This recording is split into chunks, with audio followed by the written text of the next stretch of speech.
자, 설명회를 시작을 하겠습니다.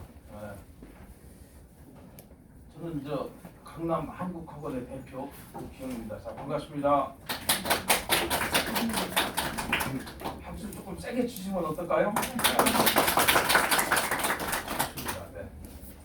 자, 오늘 설명회는 학생 생기부 어떻게 하는 것이 좋을까? 이제 우리가 생기부에 대해서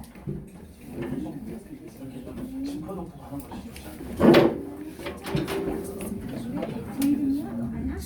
사실 우리가 이제 설명회를 매주 토요일마다 해서 오전 오후로 나눠서 설명회를 해오고 있습니다. 그래서 한 3, 4년, 4, 5년 이렇게 될 것 같아요. 저희들이 2017년도 12월 28일 날 와서 개강을 했는데 저희들이 내려와서 보니까 정말 중요한 것들을 좀 많이 우리가 이렇게 놓치고 가는 그런 아쉬운 부분들이 있어서 특히나 이런 교육, 입시 교육 현장에 그런 인프라가 좀 매우 취약하다.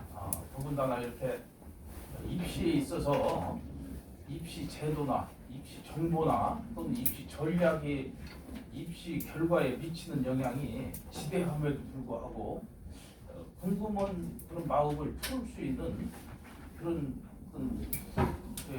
쉽지가 않다. 이렇게 접근할 수 있는 그런 게 쉽지가 않아서 그런 환경을 좀 한번 개선해보자.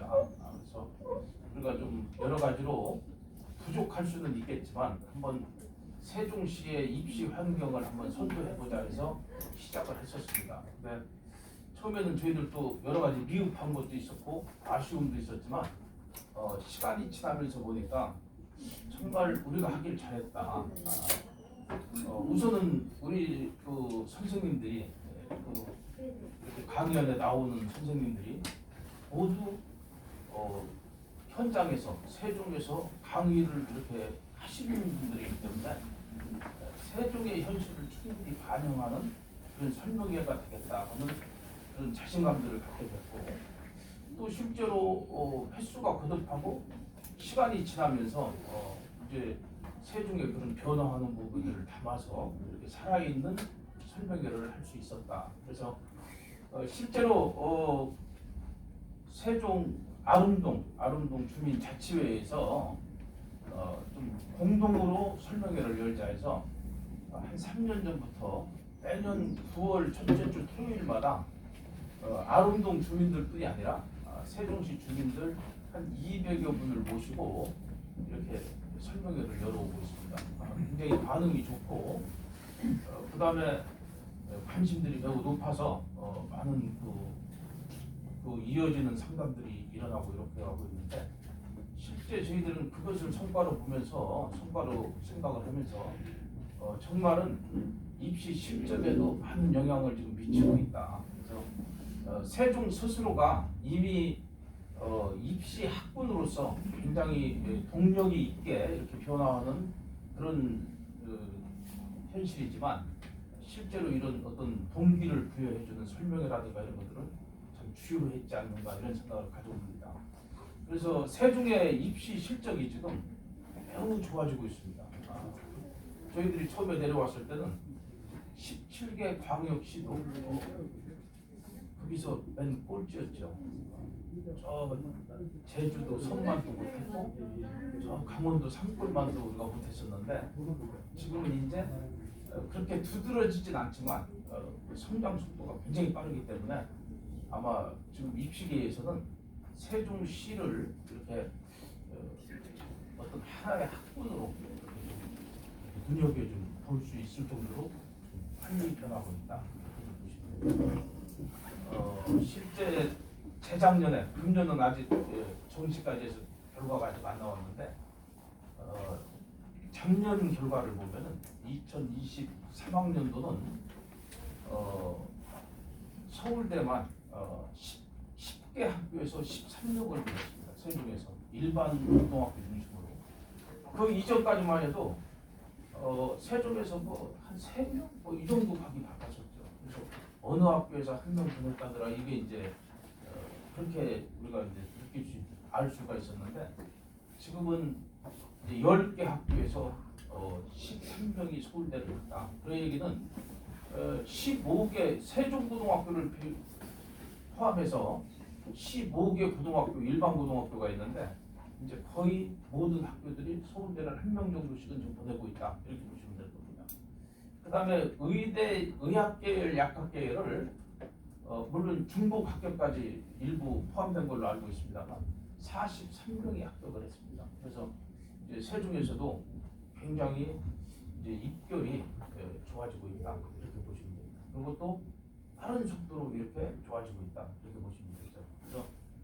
그래서 저희들도 이미 작년부터 금년에 이르기까지 연세대 의대, 그다음에 금년에는 건국대 의대 이렇게 의대를 연이어서 이렇게 합격을 시키고 있습니다. 아마 이제는 지역 인재 선발 전형까지 지금 저희들이 계속 의대 그 증원에 따른 또 지역 인재 선발 전형 확대에 따른 이런 부분들이 지금 담아서 설명회를 계속 하고 있는데 아마 굉장히 앞으로는 지역 인재 선발 전형까지 반영이 된다고 그러면 세종시 입결은 굉장히 좋아질 것이다. 아마 이런 대목에서 저희들이 여러 가지 이렇게 이제 항목별로 설명회를 시즌별로 이렇게 다양하게 하는데 평상시에는 저희가 토요일 오전에 주로 중학교 2학년 학부모님들을 모시고 2학년 학생들 학부모님들을 모시고 의대, 자사고 또는 특목고 이런 입시 설명회를 열고 오후에는 이제 중학교 3학년 학생들의 학부모님들을 모시고 이제 세종시 고등학교 이제 선택에 관련해서 또는 고등학교에 가기 전에 어떻게 공부를 준비해 가지고 갈 것인가 하는 그런 내용을 담아서 설명회를 열고 있고 또 이렇게 학기 초에는 저희들이 인문 논술, 수리 논술 굉장히 중요한 전형이 하나죠. 그런데 수도권에서는 전략적으로 사용하는 그런 전형들이 세종에서는 잘 알지도 못하고 설령 안다순 치더라도 그 강좌가 없어서 대전으로 가야 된다거나 또 대전에 가도 좀 마땅치가 않잖아요. 그러니까 서울로 가야 된다. 그런 문제들이 있어서 저희들이 한 3년 전부터 그런 강좌들을 서울의 대치동, 목동에 명성을 가지고 있는 선생님들을 모셔서 강좌를 운영하고 있습니다. 아울러서 이 컨설팅 부분도 생기부 컨설팅 부분도 매우 중요한데 그런 부분들이 강좌가 잘 없잖아요. 그래서 그런 강좌도 우리 서울에서 그래도 명성을 가지고 있는 분들에서 3년 전부터 강좌를 운영하고 있습니다. 그래서 많은 학생들이 실제로 혜택을 많이 받는다고 그래요. 그래서 어떻게 보면은 더군다나 의대라든가 이런 우수한 이런 대학에 이렇게 생각하고 있는 학생들에게는 많은 도움이 되고 있죠. 그래서 이렇게 학기 초에 그런 생기부 관련해서 설명회를 갖고 있습니다. 그래서 오늘 이 생기부 관련 설명회도 그런 일환으로 아마 2024년도 생기부 설명회는 오늘 사실은 8시에 한번 하려고 그랬는데 워낙에 저희들이 30명만 이렇게 모시고 하려고 했었는데 거의 한 50명 정도가 이렇게 신청이 들어와서 6시로 긴급 신설을 해서 특별 설명회 강좌를 지금 열고 있는 겁니다. 8시에는 또 별도로 이렇게 하는 걸 하고 이렇게 하고 있습니다. 그래서 오늘 이 설명회가 우리 학부모님들 걱정이 많으실 텐데 많은 도움이 되었으면 하는 그런 바람으로 이렇게 준비를 했습니다. 유익한 시간이 되시길 바라면서 우리 정주영 선생님을 모시도록 하겠습니다. 박수로 맞이해 주십시오.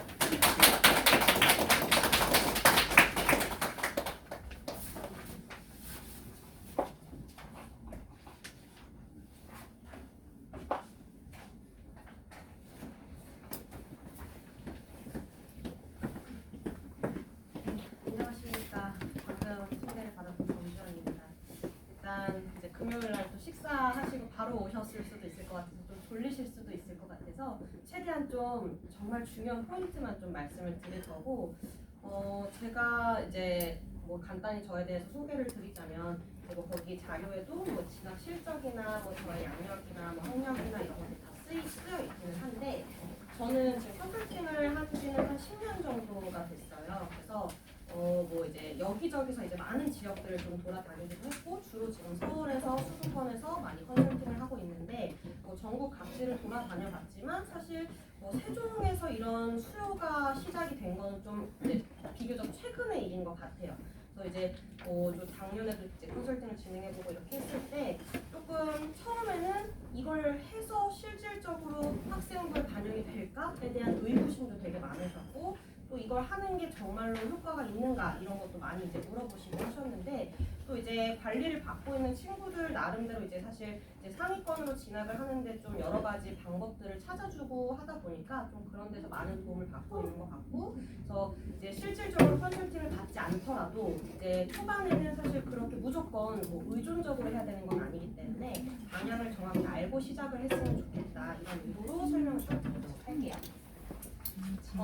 이제 뭐 간단한 제 소개는 이제 자료로 보시면 될 것 같아서 요거는 이제 생략을 하고요. 이제 오늘 설명회를 하고자 하는 내용들을 좀 설명을 드릴게요. 첫 번째로 이제 예비 고1 학생들도 있고 예비 고2 심지어는 이제 자녀분들 중에 예비 고3도 있으실 것 같아서 이제 기초적인 것들 학교생활 기록부라는 것을 어떻게 이해하고 있어야 되고 뭐가 중요한지 이런 걸 좀 설명을 드릴 거고 두 번째로 그래서 학생부가 어떤 구성이 되어 있는지까지 좀 더 자세히 설명을 드릴 거고 그럼 이 학생부 구성 안에서 효과적으로 이제 어떤 내용을 채워나가기 위해서 학교 생활을 어떻게 진행해 나가야 되는지에 대한 로드맵 그리고 사실은 어떤 비교과 활동들이 물론 중요하긴 하겠지만 결국은 결정적으로 공부하는 어떤 성적이 뒷받침이 되지 않으면 학생부 관리가 아무리 잘 되어 있다 한들 진학을 하는 데는 의미가 없기 때문에 학습 관리를 하는 전략과 마지막으로 혜택 관리 전략 이렇게 해서 좀 순차적으로 설명을 드리도록 하겠습니다. 이제 학생부 작성에 대해서 여러 가지 소문을 되게 많이 들으시고 요새는 또 이제 아무래도 유튜브를 많이 보시다 보니까 궁금한 게 있으면 부모님들께서도 유튜브를 통해서 정보를 찾아보시는 것 같아요. 뭐 이런 설명회 하는 사람, 저런 사람, 이런 뭐 대학을 최근에 갔던 유명한 사람들, 이런 사람들이 이제 만들어 놓은 유튜브 강좌를 보시면서 이런 소문들도 있던데 이렇게 하라는데 라는 원칙이 너무 다양한 거예요. 근데 저는 뭐부터 출발을 해야 된다고 얘기를 하는 게 항상 학생부의 유형을 교육부에서 발표한 자료가 있어요. 그 정확한 규정을 알고 그 안에서 학생부를 활용하는 방법을 여러 가지 설명회를 들으면서 필요한 걸 선별해 내야지만 정확한 길을 찾을 수 있다라고 말씀을 드리는데 일단 이 교육부에서 제공을 했던 기재 요령 종이에서 제가 보셔야 되는 중요한 내용들만 뽑아서 나온 거기 때문에 나머지는 굳이 이제 일일이 다 찾아보지 않으셔도 될 것 같아요. 이 교육부에서 발표한 자료에서는 중요한 게 뭐냐면 학교에서 실시한 각종 교육 활동의 이수 상황을 기록한다라고 되어 있습니다. 정확한 원칙은 학교 안에서 이루어진 활동들만 반영이 가능하다는 얘기고 저 옛날에 이렇게 기재 요령이 지금 2022학년도 기재 요령이 현재까지 지급이 되고 있는데 그 이전 기재 요령이 있을 때까지만 해도 사실은 교외 대회라든지 뭔가 어떤 자격증 이런 것들을 취득하는 것이 진학에 도움이 됐었지만 지금은 외부에서 수상을 했다든지 학교 밖에서 이루어졌던 탐구 활동들이 전혀 학생부에 반영이 될 수 없다. 요거를 명확하게 명시하고 있습니다. 다만 학교 바깥에서 이루어진 활동일 수도 있지만 그게 만약 교육 관련 기관이나 혹은 학교장이 승인한 경우에서는 기재가 가능하다라고 얘기를 하기 때문에 반드시 뭔가 학교 밖에서 체험 활동을 하고자 한다면 그거를 학교에서 인정해 줄 수 있는 활동이 맞는지를 체크를 하고 진행을 하시는 게 맞습니다. 자, 기재 불가 항목에 대해서도 아는 것도 있고 모르는 것도 있을 수가 있어서 요거는 쭉 한번 정확하게 한번 살펴보시는 게 좋을 것 같아요. 외부에서 이루어진 교외 대회 뭐 이런 수상은 다 일절 반영이 안 되는 거고요. 뭐 심지어는 아이들이 개인적으로 뭐 R&D 활동을 했던 거, 뭐 교외에서 실험했던 거 이런 것들을 이제 자기가 개인적으로 했는데 학생부에 반영할 수 없나요? 저는 이런 어떤 특이한 이슈도 있는데 라는 거를 반영할 수 있는 것들은 일절 금지가 되어 있습니다. 그럼 실질적으로 이제 반영이 되는 것과 관련돼서 학생부 구성이 어떻게 되는지를 봐야 되는데 제가 제일 먼저 제시해드렸던 게 입력 가능 최대 글자 수라는 것을 보여드렸어요. 요거를 이제 글자 수로 규정을 선생님들께서 고지하시는 경우도 있고 바이트 수로 이제 고지를 하시는 경우도 있는데 어차피 환산하는 거는 똑같은 거기 때문에 일단 전 글자 수로 안내를 드렸어요. 학생부 구성이 인적 학적 사항, 출결 사항, 그리고 수상 실적, 자격증 및 인증 취득 상황까지 쭉 몇 자씩 쓸 수 있어요라고 되어 있긴 하나 여기까지는 우리가 굳이 뭔가를 개입할 수 있거나 작성할 수 있는 영역이 아닙니다. 다만 어떤 건 체크해 볼 수 있냐면 출결 상황에서 특이사항 부분을 한번 보시면 되는데 지금 보시는 이 초록색 장면 지금 영역 한 박스를 보시면 출결 상황인데 수업 일수, 결석 일수 그리고 여기가 뭐라고 써있죠? 제가 안 보이나? 지각, 조퇴, 결과 그리고 그 가장 오른쪽에 특기사항이라고 쓰여 있잖아요. 일단 이 부분은 중학교 때도 물론 있었을 텐데 그 안에 세부적인 글자 수도 뭐라고 되어 있냐면 질령, 미인정, 기타 이렇게 되어 있습니다.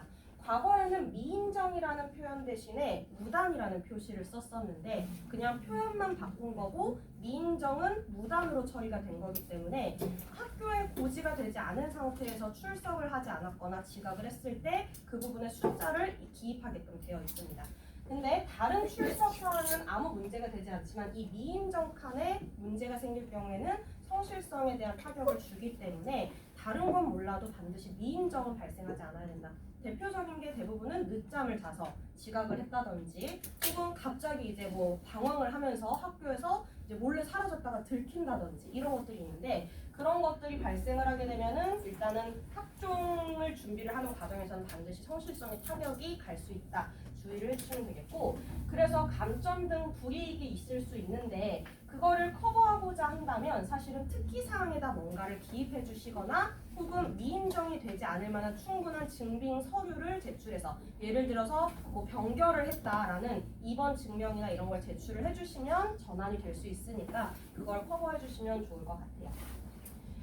자 그리고 밑에 보시면 이제 본격적으로 살펴보셔야 되는 부분은 5번 항목인 창의적 체험활동 상황부터 보셔야 되는데 창의적 체험활동 상황이 우리가 흔히 말하는 비교과라고 하는 부분을 기입하는 칸이라고 보시면 됩니다. 크게 4가지로 칸이 구성이 되어 있는데 자율활동, 동아리활동, 진로활동, 봉사활동, 실적 이렇게 들어가고요.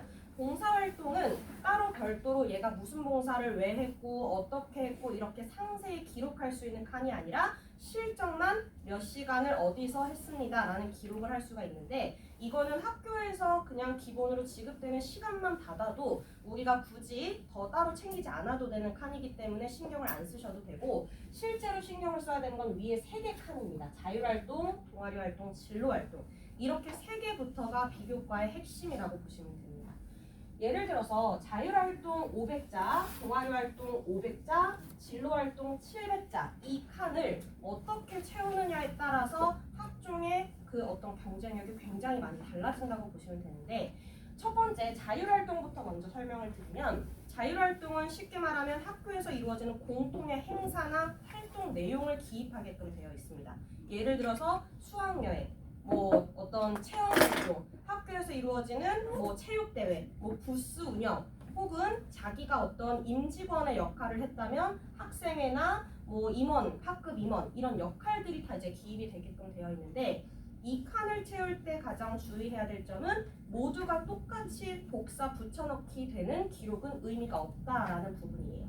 그러니까 모든 친구들이 똑같이 학교폭력 예방 교육을 들어갔는데 그거를 똑같이 기입했다고 해서 얘를 선발해야 될 근거가 되지는 않아요. 즉 학생부의 핵심은 모든 사람들이 다 똑같이 수행한 거를 단지 500자라는 칸을 채워서 마무리하는 게 중요한 게 아니라 똑같은 500자를 누가 얼마나 차별성 있게 기입을 채워 넣느냐의 차이라고 보시면 될 것 같고 그래서 아무래도 이 칸을 일단 쉽게 가장 차별화를 둘 수 있는 활동이 리더십 활동인 거죠.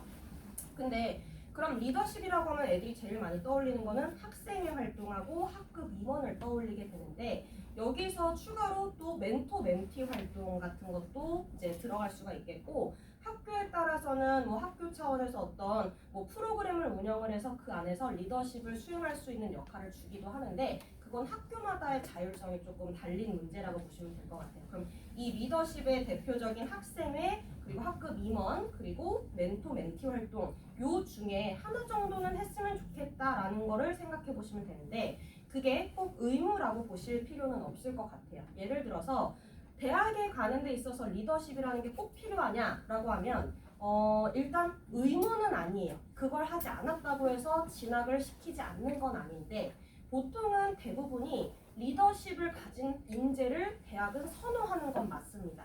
왜냐하면 리더십이라는 것을 근데 직책으로 증명하라는 게 아니라 어느 정도 주도적이고 진취적이고 자기의 어떤 삶을 개척할 수 있는 가능성이 있느냐, 이걸 보고 싶은 건데, 학교에서 주어지는 공통의 행사나 활동만 그냥 수동적으로 따라가서 그런 기록만 채워진 건 딱히 좋아하지 않겠다라는 얘기인 거죠. 그래서 이거는 높은 대학을 가기 위해서 만들어져야 되는 조건이라기보다는 모든 대학은 기본적으로 어떤 리더십의 자질을 가진 인재를 선호한다라고 생각을 하시면 되는 거고, 근데 아까 말씀드린 것처럼 이게 직책을 통해서 증명되어야 하는 건 아니다라고 말씀을 드렸잖아요. 그래서 그게 학생회나 뭐 학급 임원 이런 거를 해야 되는 게 아니라 뭐 교과 수업을 하다 보면 교과 부장을 시키는 경우들도 있고, 혹은 조별 활동을 시켜서 그 안에서 조장이나 팀장을 시키는 경우들도 있는데, 이렇게 소소한 여러 가지 활동 안에서 리더가 되는 것도 충분히 리더십을 가지고 있다라고 볼 수 있고, 심지어는 나는 너무 내향적인 사람인데 그런 어떤 나서는 것 자체가 너무 스트레스예요 라고 하는 친구들에게 그걸 강요하지 않아요. 그것보다는 뭔가 학급 안에서 예를 들어서 소소하게 뭔가 불편한 어떤 친구들의 어떤 편의를 도와주기 위해서 본인이 뭔가를 솔선수범해서 같이 도와줬다든지, 아니면 학급 내에서 좀 소외되는 친구가 있거나 뭔가 환경적으로 문제가 되는 거를 건의해서 환경을 변화시켰다든지, 이런 걸 통해서도 리더십은 증명이 되는 거기 때문에 꼭 직책을 맡아야 하는 건 아니다라고 말씀을 드리는 거고요. 그러면 그럼에도 불구하고 학생회는 하면 되나요? 도움 되나요? 라고 말씀을 이제 많이 물어보시는데, 저는 기본적으로 이건 제 주관이 좀 개입된 것도 있지만 그동안 관리를 해보면 학생회 활동은 사실 조금 조심해서 시작을 해야 되는 역할이라고 봅니다. 왜냐하면 반장, 부반장은 사실 우리가 초등학교, 중학교, 고등학교 때까지 계속해서 이루어졌던 활동이고, 고등학교 때 반장, 부반장을 한다고 해서 대단히 역할이 바뀌지 않아요. 그리고 대부분은 선생님을 도와서 학급 친구들의 뭐 어떤 과제를 걷는다든지 뭔가 공지사항을 전달한다든지 이런 것들에 단순 노동이 좀 더 많다 보니까 그다지 부담이 되진 않는데, 학생회 같은 경우는 사실 학교에서 어떤 이루어지는 여러 가지 활동에 대해서 책임을 져야 되는 것들이 굉장히 많고, 그만큼 시간을 많이 할애해야 되는 경우들이 많습니다.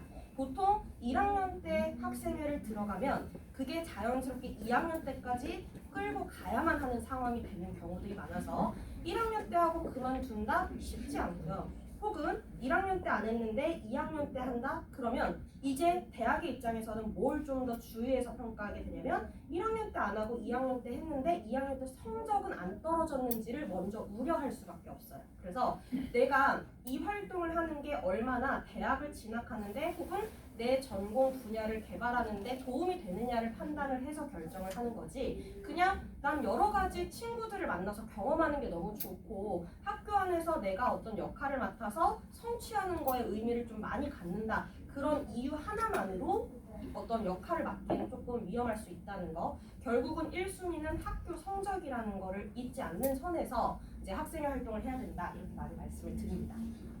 두 번째로 동아리 활동.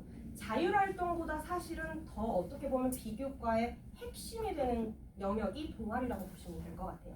동아리 활동은 과거에는 우리가 크게 정규 동아리랑 자율 동아리 이렇게 구분을 했었는데, 지금도 이제 사실은 형식적이지만 자율 동아리를 들어갈 수는 있습니다. 근데 왜 형식적이라고 말씀을 드렸냐면, 자율 동아리 활동은 대입에 반영이 될 수 없는 영역이라서 내가 활동을 한다 한들 자율 동아리 활동을 했다라는 기재가 대학에 제출이 되지 않습니다. 근데 왜 그러면 의미가 없는데 자율 동아리 활동은 여전히 실존하느냐라고 물어보시는데, 자율 동아리에서 했던 활동을 선생님들 중에서 혹은 학교에 따라서는 일부 어떻게 변형해서 기입을 하시냐면 방금 말씀드렸던 자율 활동이 있잖아요. 거기에다가 동아리 활동명이나 동아리 어떤 조직의 특성을 명시하지 않는 선에서 이런 탐구나 활동도 해봤어요 라고 자율활동에 유도해서 기입을 하시는 경우도 있어요. 그러니 아무래도 자율활동 자체에 내가 뭐 학생회나 리더십 활동이나 공통 행사에서 내가 두드러지는 활동을 했거나 뭔가 진로와 관련된 특이사항이 없는 그냥 나는 딱히 별로 어떤 특이한 점이 없어요 라는 자율활동인 경우에는 자율동아리 활동을 했던 거를 자율활동으로 기입을 할 수 있으면 훨씬 더 풍성하게 그 부분을 채울 수가 있게 되는 거죠. 그럼 이제 이거는 일단 옵션의 문제니까 본 이제 게임이 되는 거는 정규 동아리인데 우리가 이 정규 동아리 같은 경우는 입학하자마자 보통 3월 달에 초에 동아리를 선택하게 되어 있습니다. 3월 첫째 주에는 바로 결정을 하는 게 아니라 첫째 주 심지어는 둘째 주까지는 학교에서 각 동아리를 이미 시행하고 있는 2학년, 3학년 학생들이 그 동아리에 대해서 홍보를 돌아요. 그래서 각 반별로 돌면서 이런 동아리가 있어요라는 걸 안내를 쭉 하고 아이들이 이런 동아리가 있어? 관심을 가지고 궁금해해요. 그러면 보통 둘째 주에서 셋째 주 정도에 동아리 면접을 시행을 합니다. 그러면 내가 왜 지원을 했는지 이런 여러 가지의 어떤 의도를 설명을 하고 최종적으로 빠르면 셋째 주부터는 동아리 합격을 하고 활동을 시작을 하게 되는데 동아리만큼은 다른 자율활동이나 진로활동 어떤 영역들보다도 내 스스로의 선택이 가장 크게 다양하게 나타나는 영역이라고 보시면 되겠죠. 아이들이 내가 의대를 가고 싶어 그러면 의학과 관련된 탐구를 할 수 있는 동아리 들어갔을 거고 공학 쪽을 하고 싶어 그럼 실험이나 공학 계열 탐구를 할 수 있는 동아리 들어갔을 거고 경영 경제 계열을 가고 싶어 그러면 수학이나 경제 관련된 탐구를 할 수 있는 동아리 들어갔을 거예요. 즉 동아리 선택에서부터 자기의 진로가 어디에 있는지에 대한 관심이 처음부터 노출되는 영역인데 이거를 3월 초에 선택을 하고 나면 이 1학년 시작하자마자 1학년이 끝나는 순간까지 동아리가 변경이 안 됩니다. 그러면 내가 동아리를 그냥 멋모르고 들어갔는데 바꾸고 싶다? 이미 그거는 손을 쓸 수가 없는 영역이고 2학년이 돼서야 바꿀 수가 있는데 간혹 어떤 학교에 따라서는 혹은 어떤 동아리에 따라서는 1학년 때 했던 동아리를 2학년 때 이동을 못하게 하는 경우들도 있어요. 그래서 내가 이거를 정말로 처음에 선택을 하는 이 동아리가 혹시라도 1학년 중에 2학년 중에 내가 어떤 진로가 변화될 가능성을 염두에 두고 어떤 모든 가능성에 위협이 되지 않는 선택을 해야만 한다는 거죠. 그래서 예를 들어서 저는 이제 그래서 가장 위험한 선택으로 의대나 약대, 의학학 계열을 꿈꾸는 친구들에게 가장 조심하라고 얘기를 많이 하는데 왜 그러냐면 혹은 경영 경제도 좀 위험하긴 한데 예를 들어서 의대를 가고 싶다. 그러면 의학학 계열은 결국은 아무리 진로에 대한 목적이 뚜렷하다 한들 최상위권의 내신 성적이 뒷받침이 되지 않으면 못 가요. 심지어는 1학년 때는 성적이 잘 나왔지만 2학년이 되면서부터 떨어지는 성적이 나와도 못 가요. 왜냐하면 결국은 의대를 가려고 하면 일반고 기준으로 내신이 1점대 초반, 기껏해야 1.3에서 1.4가 넘어가면 사실상 통과가 힘들거든요. 근데 성적이 하락세였다든지 혹은 성적 자체가 1점대 중반보다 훨씬 더 모자란다든지 근데 저는 의대를 계속 가고 싶어요 라고 얘기를 해버리면 사실상 아무리 얘가 하고 싶다 한들 성적에서 잘리기 때문에 의대를 지원하는 것도 1차 서류가 탈락이 될 수밖에 없고 의대를 목표로 하던 학생부는 다른 대학이나 전공에서도 받아주지 않아요. 왜냐면 너는 원래 의대를 가고 싶었던 아이지 우리 과가 처음부터 오고 싶었던 아이는 아니구나라는 게 너무 직접적으로 노출이 됐기 때문에 얘는 뽑아도 이탈될 거야 라고 이미 가정을 해버리죠. 그러면 얘를 뽑아서 기껏 대학에서 선발을 해놨더니 대학의 입장에서는 대학생들이 다시 이탈을 해서 반수를 하고 아웃이 돼버리니까 뽑았던 그 과정에서의 비용이 다 소모가 돼버리는 거죠. 그래서 저는 일단 만약에 내가 성적에 대해서 확신을 가질 수 있는 시기가 아니라고 한다면 처음부터 동아리를 의학 계열에 너무 노출을 시키지 말라고 얘기를 하고 심지어 이거는 동아리뿐만이 아니라 어떤 여러 교과 세특에서도 마찬가지라고 얘기를 많이 합니다.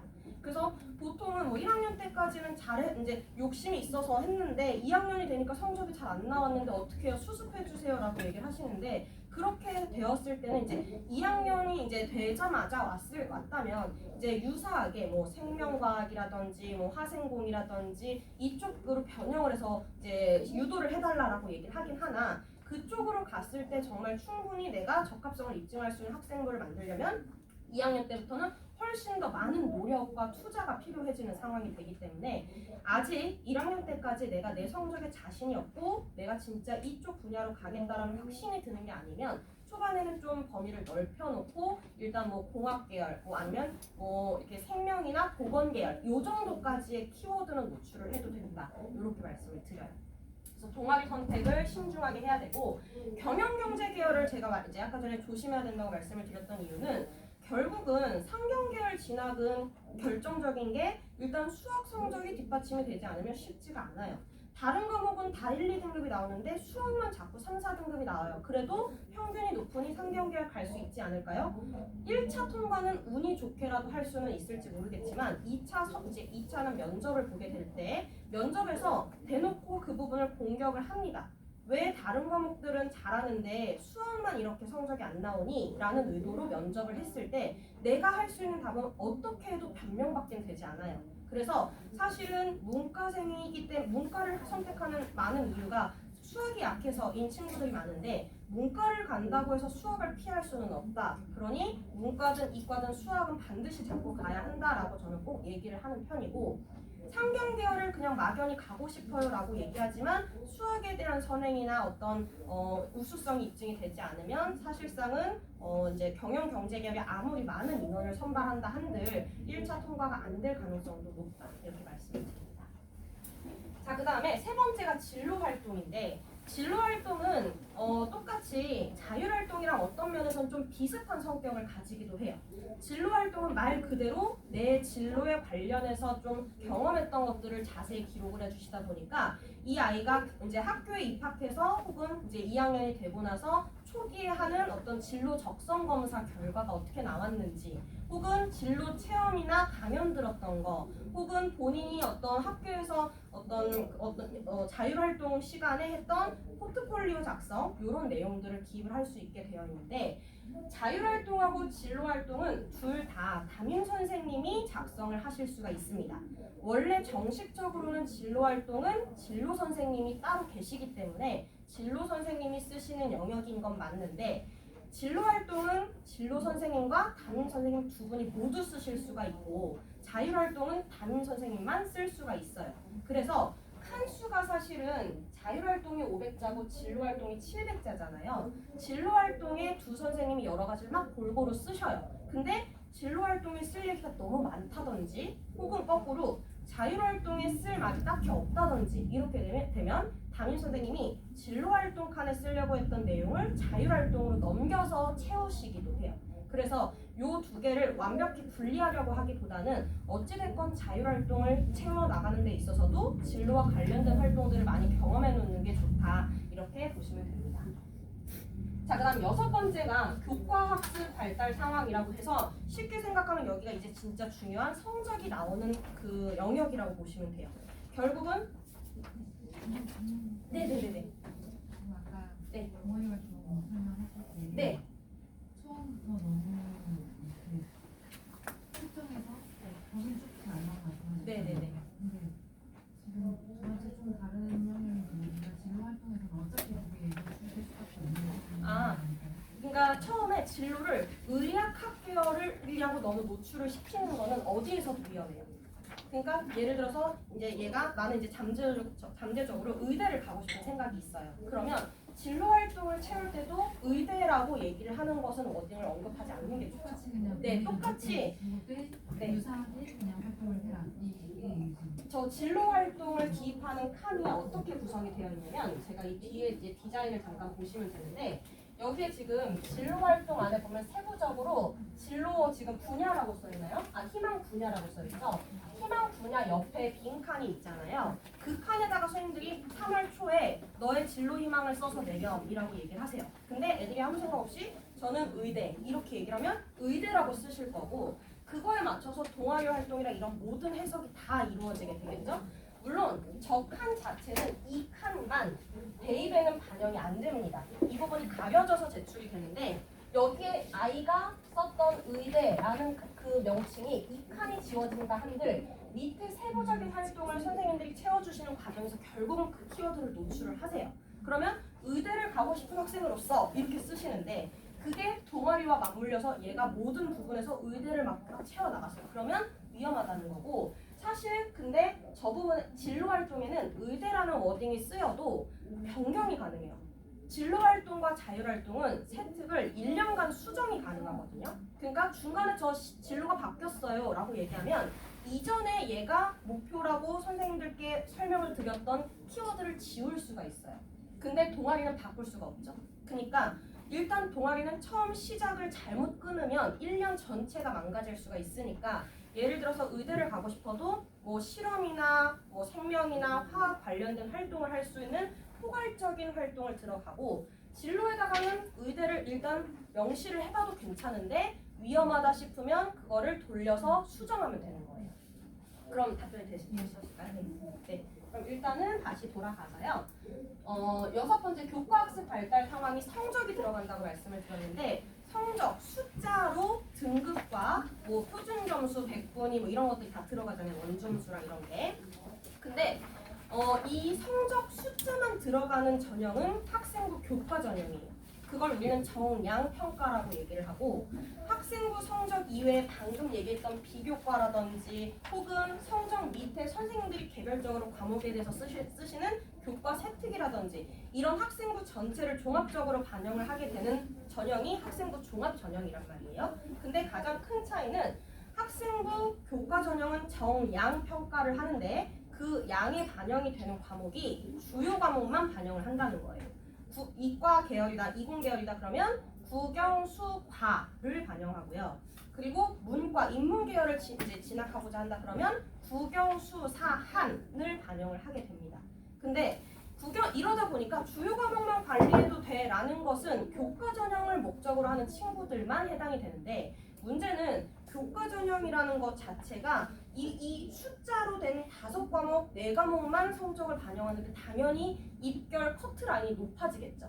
똑같은 예를 들어서 똑같은 학교를 내가 만약에 중앙대를 갈 거예요. 근데 중앙대를 학생부 종합전형으로는 내가 만약에 작년 합격 커트가 뭐 1.6 정도 됐다. 그러면 교과 전형은 1.4 정도, 0.1, 2점 정도는 무조건 더 높을 수밖에 없다는 거죠. 근데 요 입결 성적을 이제 반영하는 해석 방법도 이제 좀 이따 나중에 설명을 드리겠는데 일부는 교과 전형의 커트라인이 종합 전형보다 더 낮은 경우들도 있어요. 그 이유가 뭐냐면 교과 전형은 대부분이 수능 최저 능력 기준이라는 걸 요구를 합니다.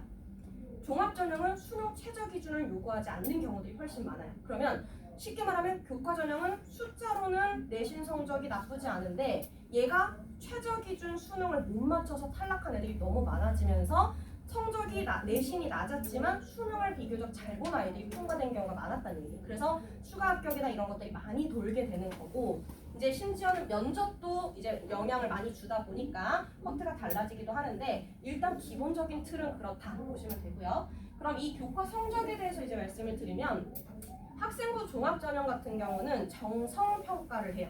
그러면 정량 평가는 쉽게 말하면 얘가 국영수 과 4과목을 반영을 할 건데 그거의 평균이 1.5다? 그러면 얘가 가진 1.5라는 성적보다 못한 애들을 다 떨구고 얘가 합격자를 뽑으려고 했던 상위 20명 안에 포함이 되면 얘는 붙는 거잖아요. 근데 학생부 종합전형 같은 경우는 내 평균이 1.5다? 그걸 가지고 성적이 높으니까 너 합격 이렇게 되는 게 아니라 비교과도 보고 교과 세특도 보고 심지어는 교과 성적이 1.5라 한들 얘가 전 과목 평균이 1.5인데 예를 들어서 우리 전공 분야에서 가장 중요하게 생각하는 과목이 수학, 과학인데 수학, 과학만 성적이 낮아요.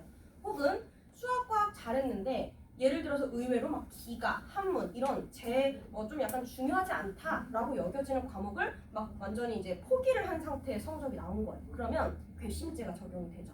그래서 꼬아 볼 수밖에 없어요. 왜냐하면 다른 아이들이 워낙 쟁쟁한 아이들이 많이 온 상태에서 대학은 선발을 할 때 절대적으로 우수한 학생을 뽑는 게 아니라 반대로 어떤 아이가 더 흥이 많은지를 보고 먼저 걸러요. 그런데 얘가 성적의 편차가 너무 심하다, 혹은 우리 대학이 요구하는 중요한 과목들에서 성적이 안 좋다, 이랬을 때는 통과를 안 시킬 수가 있다는 거죠. 그래서 원점수, 백분위, 시험의 난이도 이런 걸 종합적으로 해석을 해서 통과를 시키는 거고, 숫자상 등급은 예를 들어서 뭐 수학이 다른 과목보다 월등히 낮아요.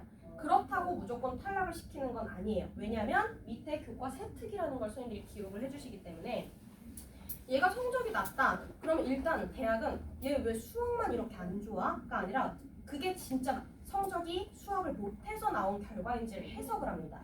예를 들어서 응시 인원이 유독 적은 과목은 아닌지, 혹은 시험의 난이도나 어떤 시험 범위에 대해서 취약점이 있는 건 아닌지, 혹은 그 당시에 뭔가 여러 가지 다른 어떤 배경 상황이 있었던 건 아닌지를 충분히 해석을 해요. 그거를 교과 세특을 통해서 추정하고 비교과 활동을 통해 추정해요. 근데 아까 처음에 제가 자율활동에서 학생의 말씀을 드렸잖아요. 얘가 성적이 하락을 했는데 보니까 공교롭게도 학생의 활동이 시작되는 시점부터 그 성적이 떨어졌다. 그러면 실제로 그 인과관계가 반드시 일치하진 않을지 모르지만 그거를 의심을 하고 시작을 할 수밖에 없기 때문에 흠잡힐 일을 하지 말라는 얘기예요. 일단은.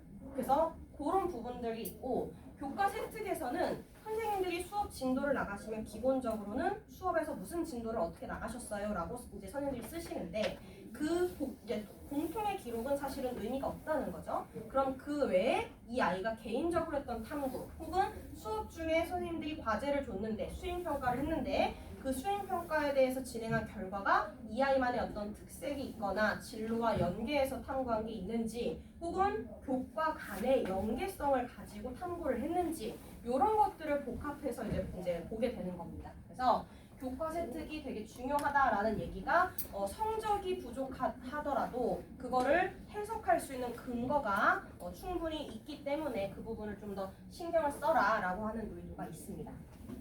그 다음 7번 독서활동 상황 부분은 기입을 별도로 할 수 있는 칸이 없습니다. 실제로 대입에 반영이 될 수가 없고요. 이 부분이 지워지는데, 그래서 이제 주의해야 될 점이 교과활동 상황에 대한 양식이 보시면, 제가 여기 넘어가면 이 7번 항목이 여기 지금 이 칸에 보시면 1학년, 2학년, 3학년 과목별로 이제 1학기, 2학기 무슨 독서를 했다 이런 걸 채울 수 있는 칸이 있는데, 여기에다가 선생님들이 기입은 하시나 그거는 대입에 반영이 되지 않습니다. 근데 이거를 왜 제가 굳이 의미가 없는데 왜 말씀을 드리냐면, 여기다가만 도서명을 써놓고 교과 세특이나 비교과 활동에 기입이 안 되면 대학에는 결과적으로 얘는 독서를 하지 않은 아이가 돼버린다는 거예요. 그러니까 저 칸에 선생님들이 기입을 했냐 안 했냐가 중요한 게 아니라 저 칸에 들어가 있는 독서 목록이 실제로 학생부 대입에 반영이 되는 칸들에 적용이 되어 있는지를 봐야 된다는 거고, 예를 들어서 국어 선생님이 이 아이가 어떤 A의 책을 읽었는데 예를 들어서 미적분으로 바라본 하루라는 책을 읽었다 치면, 수학 선생님 예를 들어 미적분으로 바라본 하루라는 책을 읽었다고 저 독서활동 란에다 썼지만 수학 교과 세특 안에다가 그 책을 얘가 읽었어요 라고 명시가 되어 있지 않으면 대입에서는 그게 확인할 길이 없다는 거고, 얘는 공식적으로는 책을 읽지 않은 아이가 되기 때문에 저 칸이 아닌 교과 세특이나 비교과 활동에 반영이 될 수 있도록 해야 된다, 이렇게 보시면 됩니다. 자, 그리고 다시 이제 마지막 칸이 보면은 행동 특성 및 종합 의견이라고 되어 있는 부분인데, 이 부분은 담임 선생님이 쓰시는 칸이에요. 그러니까 쉽게 말하면 이 아이가 1년 동안 학급에서 어떤 품행을 가지고 어떤 활동을 하는 아이였다. 얘가 배려심이 깊고 성실하고 진로에 대한 목적의식이 뚜렷하고 이런 인성과 관련된 요소나 진로 목적의식이 어느 방향에 있는지를 종합해서 써주시는 칸인데, 여기까지 대학 입시에는 반영이 됩니다. 그래서 이제 기록이 된다라고 되어 있는 부분을 지금 제가 여기서는 초록색으로 표시가 되어 있고, 노란색으로 표시해드린 부분은 대입에 반영이 되지 않는다라고 구분을 해드린 거예요.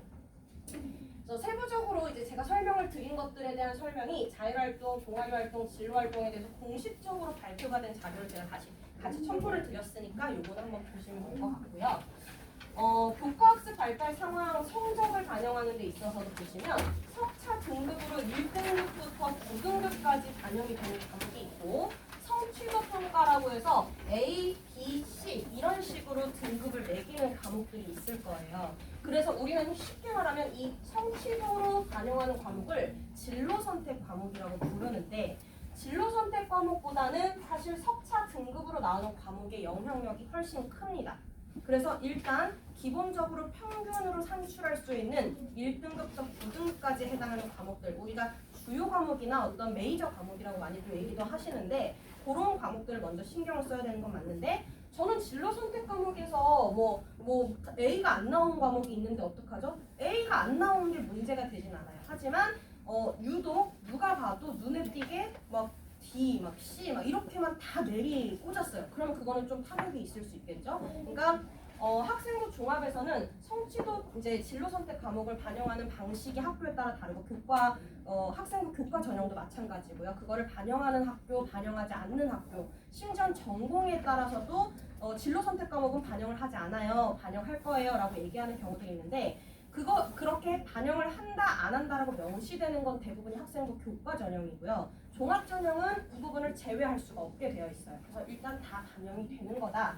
그러니 주요 과목들, 석차 나오는 과목들만 신경 쓸 게 아니라 진로 선택 과목도 신경을 써야 한다. 이렇게 보시는 거죠. 그래서 일단 학생부 전체에 대해서 제가 한번 흐름을 설명을 드렸고 아까 전에 제가 이거는 담임 선생님 쓰세요, 이거는 진로 선생님 쓰세요 했던 부분에 대한 부분을 여기 다시 한번 정리를 해드렸어요.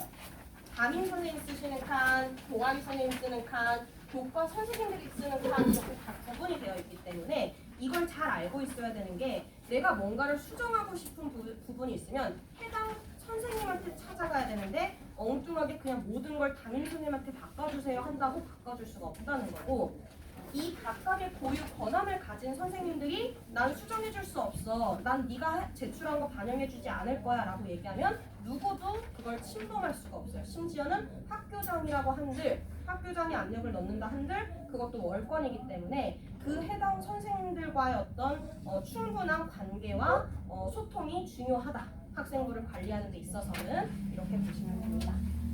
자, 우선 요 세 번째 학교생활 로드맵을 하기에 앞서서 조금 이제 살짝 힘드실 수 있을 것 같아서 잠깐 화장실을 좀 다녀오시고 지금이 시간이 47분이거든요. 한 7시 정각에 좀 시작을 해도 괜찮을까요?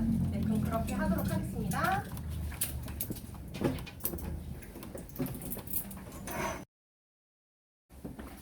많이 혹시 빠르셨을까요?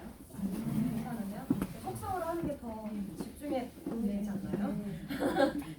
저는 이제 강의도 하는데 이제 애들이 이제 천천히 또박또박 해주려고 하면 졸더라고요. 그래서 이제 쉴 틈 없이 몰아쳐야 된다 이렇게 이제 저는 하는 스타일인데 그래서 요새 이제 사실 처음에 별로 신경을 안 썼던 것 중에 하나가 제가 MBTI를 애들이 너무 이렇게 관심이 많으니까 이제 혹시 제 MBTI는 뭐라고 생각하세요? 추정하실 수 있을까요? 이거밖에 안 나와요. ESTJ밖에 안 나와요. 근데 실제로 그렇고, 그러니까 좀 약간 되게 계획적이고 좀 현실적인 스타일이긴 해요. 그래서 저는 사실 빈말을 잘 못하고요. 그래서 아이들한테도 이제 헛된 꿈과 희망을 불어 넣어줄 수가 없으니까 이제 현실을 직시할 수 있는 방법들만 좀 이제 얘기를 해주는 편이라 좀 뼈 때리는 말도 많이 하고 필요하면 학생들도 있으니까 얘기하세요. 이제 정신 차릴 수 있는 말들을 많이 해드릴게요. 자, 그리고 이제 다시 돌아와서 이제 학교 생활의 주요 이슈가 1년이 어떻게 돌아가는지를 알아야 그 시기에 어떤 걸 준비해야 되는지 판단이 설 수 있잖아요. 그래서 이제 큰 그림을 좀 그려볼 건데 아까 설명을 드렸던 것들을 이제 출발점으로 볼게요. 자율활동에서 이제 3월달 초가 되면 첫 주, 둘째 주에 임원 선출을 합니다. 또 요새는 이제 자율활동을 개별화해야 된다고 아까 계속 말씀을 드렸다 보니까 아이들한테 개인마다 역할을 부여하기 위해서 1인 1역할이라는 걸 시켜요. 그게 뭐냐면 뭐 대단한 건 아니에요. 어디 청소구역 담당, 뭐 어디 담당, 무슨 뭐 자료 수거 담당, 핸드폰 반납 담당 뭐 이런 걸로 막 의미를 막 만들어내려고 역할을 부여하는데 뭐 그런 것들도 그냥 이제 기록을 이제 하는 거는 하는데 사실상 대부분이 뭐 진로에 도움이 되는 역할들은 아니어서 그냥 크게 의미는 없다 이렇게 보시면 되고 뭐 교과별로 학습 부장을 선출하는 건 조금 이슈가 있습니다. 첫째 주, 둘째 주에 선생님들이 이제 교과목 선생님들마다 자 학급 이제 교과 이 우리 뭐 국어 부장 선발할 거야 이러면 할 사람 자원해봐 이러면 애들이 미친 듯이 손을 들 거예요. 그러면 이제 기본적으로 경쟁이 이제 박 터지는 과목이 대표적인 게 수학, 영어, 과학 이런 과목들이 이제 박 터지는데 이제 처음에 이제 그럼 어떻게 선출하냐 가위바위보를 합니다. 그래서 항상 운이 따르는 부분이다 보니까 사실 되면 너무 다행이고 안 돼도 어쩔 수는 없지만 하나라도 건지면 좋겠어요. 근데 이제 좀 또 약간 극단적으로 완전 반대로 어떤 아이들이 있냐면 모든 걸 다 독식하는 아이가 있어요.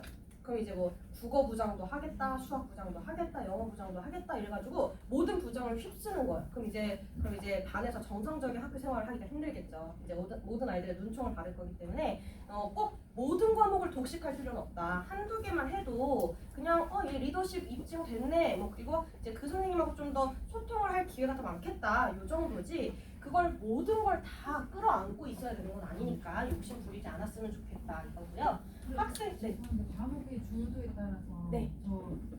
맞는 부장 아무래도 도움이 될 수는 있는데 만약에 얘가 이제 공대를 가고 싶어요. 그러면 수학이나 과학 부장을 하는 게 당연히 도움이 되겠죠. 근데 부장을 했을 때 사실 부장이라고 해봤자 할 수 있는 역할은 단순 노동이에요.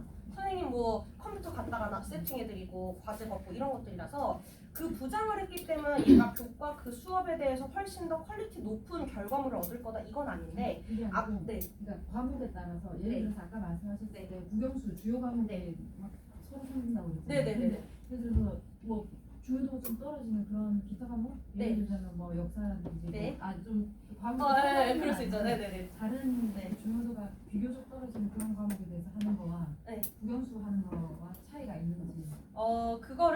그거는 약간은 좀 평가하시는 분들의 주관에 영향을 받기도 해요. 아무래도 주요 과목을 먼저 하는 게 좀 더 도움이 되는 건 맞고요. 대부분 이제 뭐 기가 이런 과목들 이제 한문, 뭐 일본어, 중국어 이런 과목들을 하는 것보다는 본인의 진학에 필요한 과목을 좀 더 우선적으로 부장을 맡아주는 게 좋긴 해요. 하되 안 하는 것보다는 아무래도 낫긴 하죠. 네, 뭐라도 노력을 했다는 근거니까. 네, 그거는 해보면 될 것 같고요.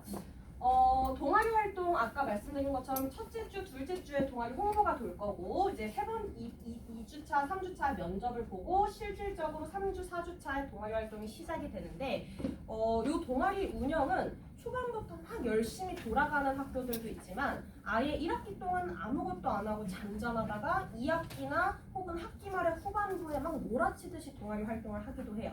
그래서 그거는 아직 1학년들은 뭔가를 본인이 주도적으로 개척을 할 수 있는 기회가 있는 건 아니기 때문에 동아리 활동 커리큘럼에 따라서 잘 일정을 소화해내는 것만 해도 충분히 잘 되는 거고 만약에 2학년이다 그런 경우는 조금 더 주도적으로 활동을 제안해보거나 내가 동아리 활동이 진행되지 않는 시기에 동아리에서 할 법한 활동을 미리 세팅을 해둔다든지 이런 식으로 대비를 하는 것도 좋습니다.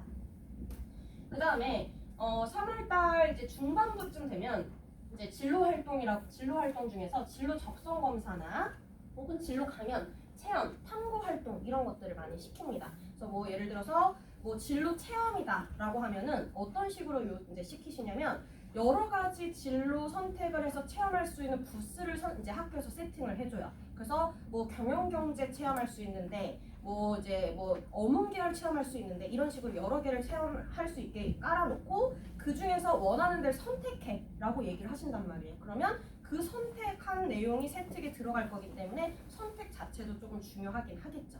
그래서 그런 것들 신경 써주면 되고요. 사실 3월달에는 이것저것 선택하고 세팅이 시작이 되는 시기라서 되게 많이 정신이 없고 바쁜 건 맞지만 뭐 동아리 선택 외에는 막 이 아이의 뭐 이제 1년을 좌우할 수 있는 그만큼의 결정적인 요소는 많지는 않아요. 그러다가 이제 4월달이 되면서부터는 이제 3월 빠르면 3월 말부터 학교에서 과목별로 수행평가를 시작을 하시고 4월 첫째 주 정도부터는 혹은 뭐 3월 마지막 주 정도부터는 아이들이 슬슬 내신 대비를 시작을 하게 되고요.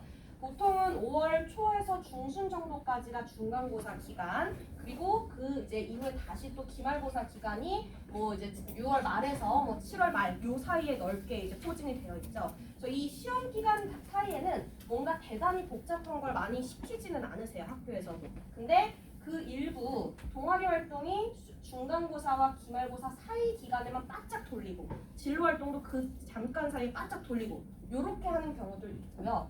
또 경우에 따라서는 조금 일찍 시작하는 학교들의 경우는 2학년, 3학년 선택 과목 조사를 중간고사가 끝나자마자 하시는 경우도 있고 대부분은 기말고사가 끝나고 여름방학하기 그 사이에 선택 과목 조사를 합니다. 그래서 대부분의 학교는 기말고사가 끝나고 조사를 하기는 하는데 일부 빠른 학교가 있을 수 있으니 일단 적어도 중간고사가 끝나고부터는 내가 2학년 때 무슨 과목을 선택할 것인가에 대한 어느 정도의 잠정적인 고민은 좀 하기 시작해야 되는 시기라고 보면 되겠죠. 네. 그 고민을 네. 예를 들어서 그냥 개인의 취향? 예를 들어서 네. 내가 좋아하는 이것만 생각을 해야 될지 네. 아니면 계획에서 유불리를 그걸 당연히 따져야 됩니다. 빠져야 되면 네. 그거는 어떤 포인트를 두고 일단 제일 중요한 건 진학하고자 하는 방향에 맞춰서 선택을 해야 합니다. 그거는 전혀 상관이 없다고 어떤 걸 말씀하시나요? 저희 그 과목 자체가 네. 뭐 A라는 과목이 직접적으로 맞다 그러면 그걸 네. 선택하면 되지만 그게 아닌 상황이라면 그러니까 워낙 그 제목 네. 폭이 넓잖아요. 네. 그러면 그게 직접적으로 연결되는 과목이 없다고 했을 때는 네. 어떤 식으로 선택을 일단 어머니께서 지금 궁금해하시는 걸 되게 지금 이렇게 좀 추상적으로 이제 설명을 지금 이렇게 제가 듣고 있어서 그걸 이따가 그럼 그 부분은 네, 어머니께 따로 설명을 드릴게요. 일단 제가 선택 과목 선택하는 거에 대해서 이제 설명을 드려보면 이 조사는 크게 두 번에 걸쳐서 이루어집니다. 1차 조사가 있고 2차 본조사가 있는데 1차 조사를 하고 바로 직후에 2차 본조사를 돌리는 경우도 있고 1차 조사를 먼저 하고 여름방학이 지나고 2학기 시작하면서 2차 본조사를 하는 경우들도 있고 이건 학교에 따라서 너무 다양해요. 그러면 1차 조사하고 왜 본조사를 하냐? 1차 조사 때는 모든 선택 과목을 다 열어놓고 선택지를 아이들한테 조사를 해요. 근데 수요를 취합해봤더니 특정한 과목의 선택자 수가 너무 적어서 이거를 아까 전에 우리가 진로 선택 과목처럼 A, B, C 등급으로 내는 과목이 있고 혹은 1등급부터 9등급까지 내야 되는 과목이 있는데 9등급까지 내야 되는 그 과목만큼 인원수 최소 보장이 안 돼서 개설을 못하는 과목들이 생기겠죠. 그러면 학교에서 판단을 해서 불필요한 과목들을 제거를 하고 2차 조사를 다시 해요. 그럼 그때는 내가 선택을 했던 과목이 없어졌을 수도 있는 거죠. 그러면 이제 남는 과목들 중에서 선택을 하는데 이걸 어떻게 선택해야지 가장 맞나요? 정답은 없는데 기본적으로 응시자 수가 너무 적은 과목은 조금 고민이 필요합니다. 아무래도 등급이나 성적이 좌우가 되는 게 학생부 전형이기 때문에 응시자 수가 너무 적으면 그 안에서 1등급을 받을 수 있는 학생 수가 절대적으로 적을 거고 그럼 내가 실질적으로 공부를 못하는 건 아니지만 등급이 자꾸 안 나와서 전체 평균을 깎아먹을 수 있으니 응시자 수를 일단 충분히 고려는 해야 될 것 같고요. 이제 기본적인 선택의 기준은 진로와의 방향성에 맞는 선택을 해야 합니다. 예를 들어서 내가 뭐 이공계열을 가겠다 그럼 당연히 일단 바탐을 중심으로 선택할 거고 뭐 인문계열을 가겠다 그러면 뭐 사탐을 중심으로 선택을 하게 될 텐데 뭐 저는 바탐하고 뭐 사탐도 할래요 혹은 사탐하면서도 바탐을 할래요 이것도 학교에 따라서는 2학년 때 바탐만 선택해도 돼 혹은 바탐하고 사탐을 선택해야 돼 라고 선택지를 이미 학교에서 그 세팅을 제시를 해요. 뭐 바탐 2개에 사탐 하나는 필수야 혹은 사탐 2개에 바탐 하나는 필수야 혹은 바탐 4개를 다 해야 돼 이렇게 하는 기준이 다 학교에서 안내가 나갈 거기 때문에 그 안에서 가장 유리한 선택을 합니다. 그래서 아무래도 이제 2학년 때 선택을 보통은 1학년 때 조사를 할 때는 2학년 3학년 걸 다 조사하는 경우보다는 2학년 걸 먼저 조사하고 2학년이 되면 다시 3학년 걸 조사하는 경우가 많아서 2학년 걸 잘 생각해 봐야 되는 게 무작정 2학년 때 과목 수를 줄이는 게 도움이 되는 게 맞는지 왜냐면 3학년 때 그럼 그만큼 부담이 늘어나는 거니까 그래서 3학년 때까지 내가 장기적인 그 흐름을 봤을 때 3학년 때 바탐을 더 하는 게 맞을지 혹은 사탐 하나를 한 다음에 그걸 2학년 때 먼저 하는 게 맞는지 이런 것들의 전략을 먼저 세워서 선택 과목을 결정을 하는 거고 뭐 이제 아무래도 당연히 진로가 공대인데 저는 물리를 못해요 이런 경우도 또 있어요. 근데 물리를 꼭 선택하지 않으면 못 가나요? 그렇지는 않아요. 근데 왜냐면 물리 과목 자체가 개설되지 않을 수 있는 고등학교들도 있잖아요. 근데 그런 아이들에게 공대에서 진학할 수 있는 기회 자체를 박탈할 수는 없기 때문에 내가 공대를 가고 싶지만 물리를 선택하지 않았기 때문에 그만큼 내가 입증할 수 있는 공학적인 자질은 부족할 수 있겠지만 물리 성적이 월등히 낮은 것보다는 나을 수도 있는 거거든요. 그래서 당연히 기본적으로는 내가 진학을 하고자 하는 방향에 맞는 과목을 선택하지만 그 과목이 나한테 맞지 않아서 공부를 하기가 힘들다면 진로를 바꿔야 되는 게 맞는지 혹은 그 과목을 제외하고 다른 과목들에서 성적을 확보하되 내가 물리학에 대한 근거를 비교과 활동을 통해서 유도할 건지 이렇게 변형을 할 수 있는 전략이 있습니다. 일단은 그렇게 해서 1학기가 끝나고 지금 8월 달에 혹은 7월 말에서 이제 9월 전까지 1차적으로 1학기 학생기록부를 선생님들께서 작성을 하시는데 이 학생부 작성은 모든 선생님들이 다 의무로 하시는 게 아니라 1학기 때 과목과 2학기 때 과목이 다른 경우들만 작성을 하십니다. 예를 들어서 뭐 이제 1학기 때 과목 담당 선생님과 2학기 때 담당 선생님이 다르다든지 과목명이 다르다든지 이렇게 되면 1학기 건 끝이 났기 때문에 이미 학생부를 마감을 해야지 이제 되는 거라서 이렇게 반영을 하시지만 또 선생님들에 따라서는 1학기 때 이미 끝난 과목인데 세트 작성을 안 하고 계시다가 2학기 끝나고 한꺼번에 다 쓸 거야 라고 하시는 경우들도 있어요.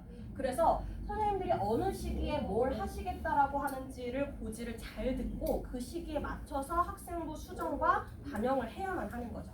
근데 대부분의 선생님들은 1학기 이 끝나는 시점에 학생부를 마감을 할 때 작성을 하시는 게 아니라 대부분은 1년이 끝나가는 연말에 몰아서 모든 걸 다 작성을 하시게 되는 겁니다.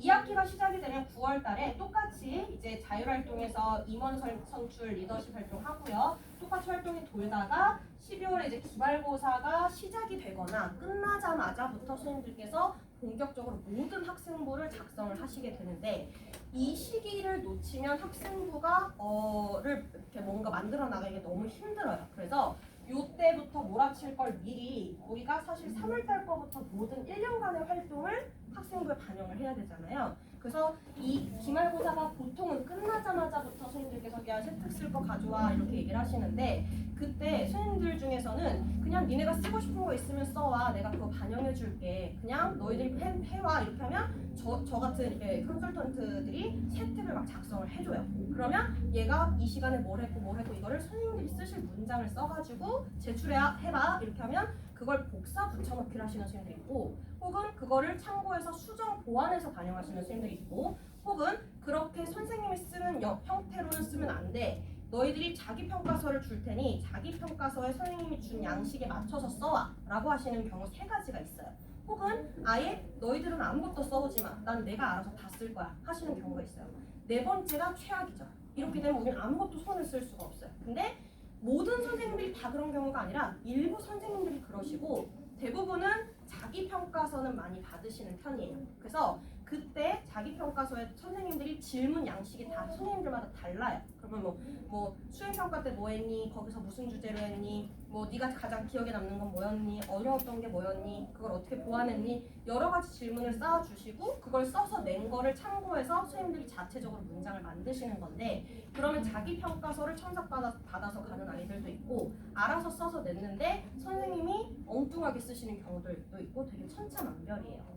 그래서 사실 제일 쉬운 거는 저희가 이렇게 막 개입할 수 있는 여지가 많으면 제일 좋은 건데 이거를 사실상 거의 이제 크게는 공식적으로는 2월 말까지 수정이 가능한 건 맞지만 선생님들이 학생부 작성과 반영을 마감하시는 시점은 대부분 1월 말에서 2월 초면 대부분 마감을 하십니다.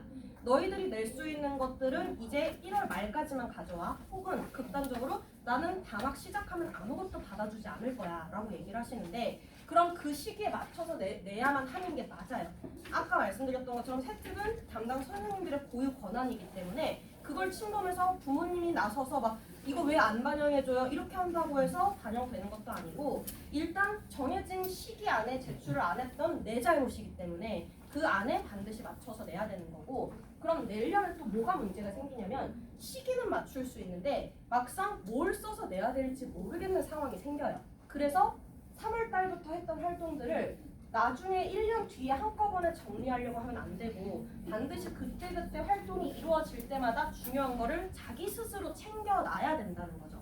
자료를 남겨놓든 그 활동에서 본인이 중요하다고 생각했던 걸 메모해 놓든 정리를 해서 세특을 쓸 수 있을 만한 밑자료를 미리 만들어 놔야 되는 게 본인의 역할이라는 거예요. 즉 학생부는 선생님이 만드셔야 되는 게 아니야? 선생님이 당연히 써주셔야 되는 거였잖아 라고 얘기를 하기에는 선생님은 자기 역할을 하실 수 있어요. 복사 붙여넣기를 해서 모두에게 똑같은 기록을 남기든 그건 선생님이 알아서 하면 되는 거지만 내가 나에게 맞는 학생부를 만들려면 자기 스스로도 노력을 하지 않으면 이제는 만들 수가 없다는 거죠.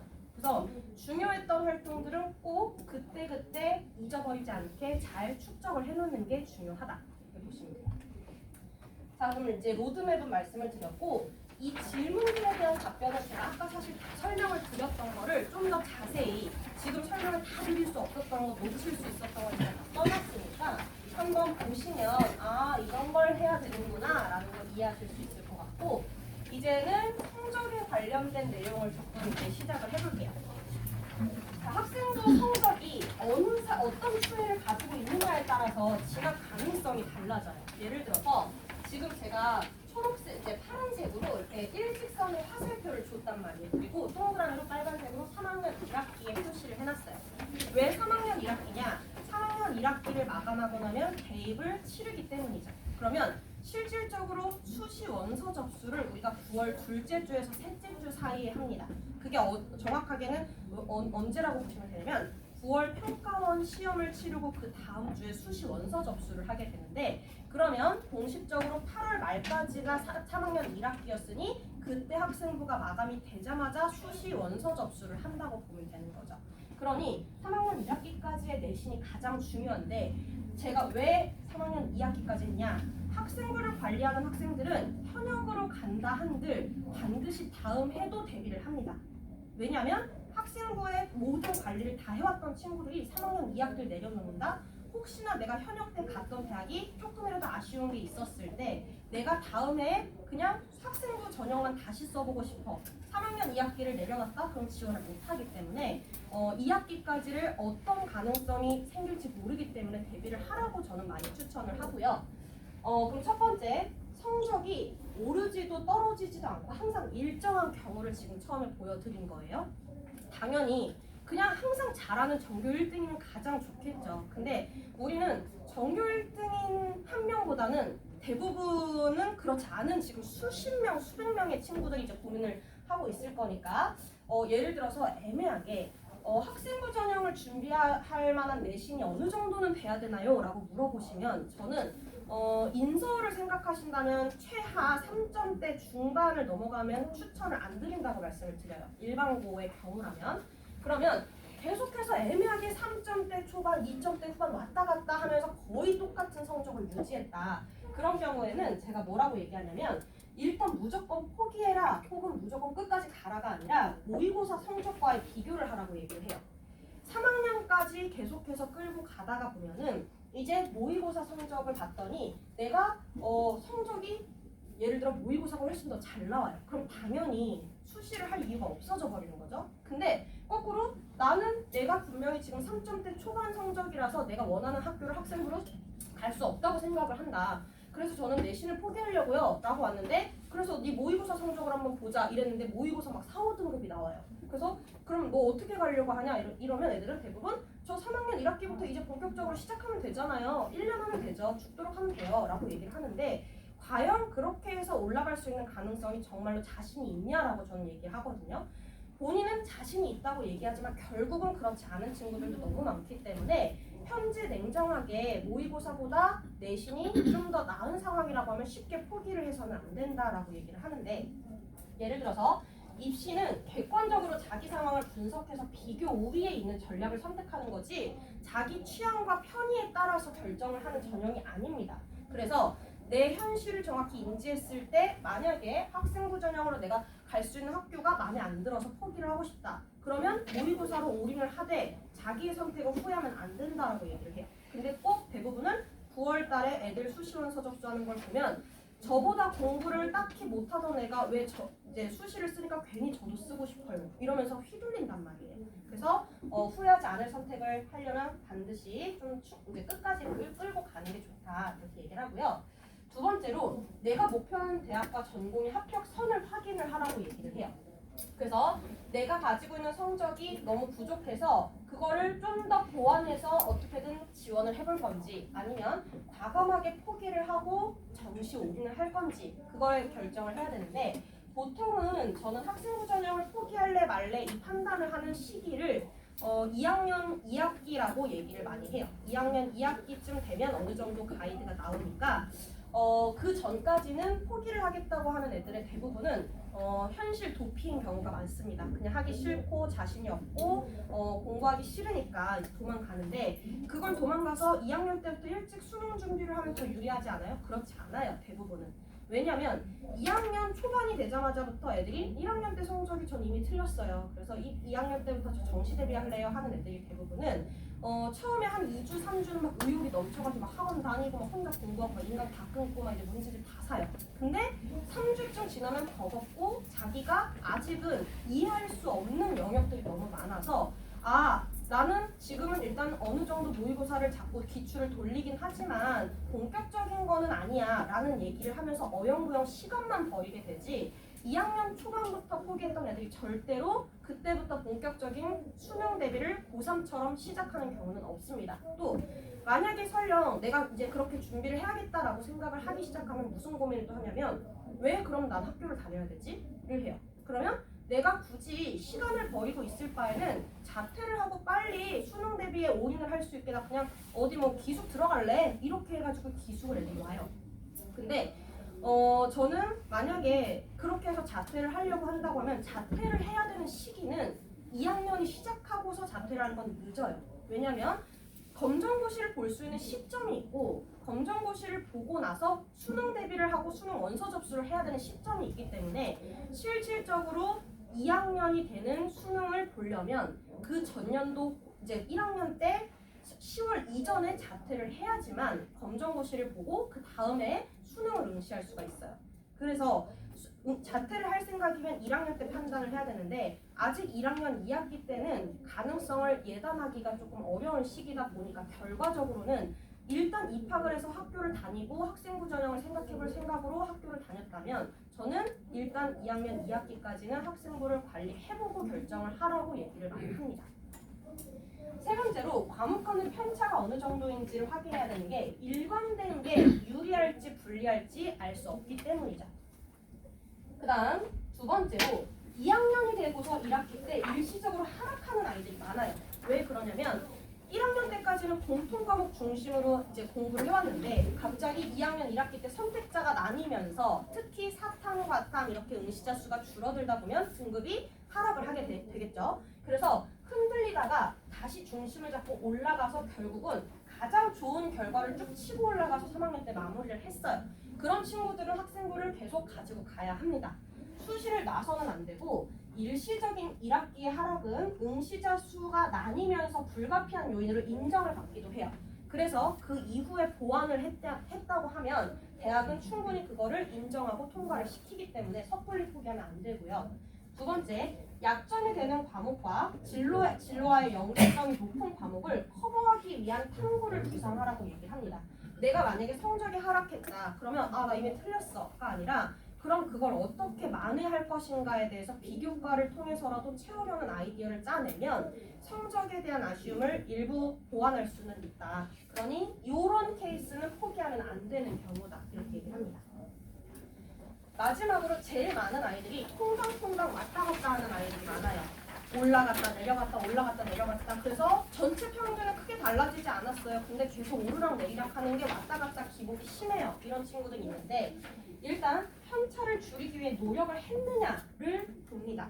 그래서 성적이 하락하는 시기에 다른 비교과나 여러 가지 교과 세특이나 이런 걸 종합적으로 학생부를 검토했더니 얘가 충분히 그럴 만한 이유가 있었겠네 라고 대학이 납득이 될 만한 상황이면 인정이 돼요.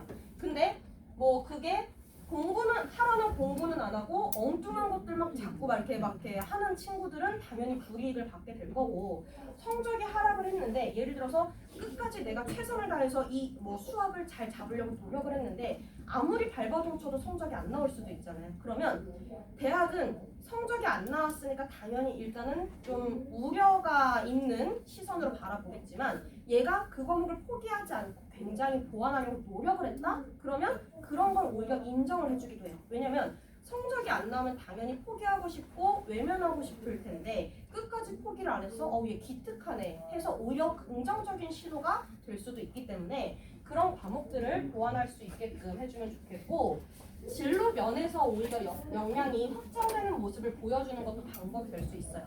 예를 들어서 내가 아무리 발버둥을 쳐도 국어가 아무리 해도 안 된다. 그러면 이 과목을 보완하려고 급급해야 하는 게 아니라, 그렇다고 포기해도 된다가 아니라 그거에만 너무 매달리다 보면 다른 것들이 균형이 깨질 수 있으니까 거기에 몰두하기보다는 우회적으로 관심을 돌릴 만한 전공 적합성에 맞는 활동을 해주는 것도 요령이 될 수는 있어요. 하지만 이거는 1차적인 방법이 아니라 차선이기 때문에 우선은 성적을 끌어올리기 위해서 노력하고 그걸 보완하려는 애를 썼다라는 증거가 있어야만 한다.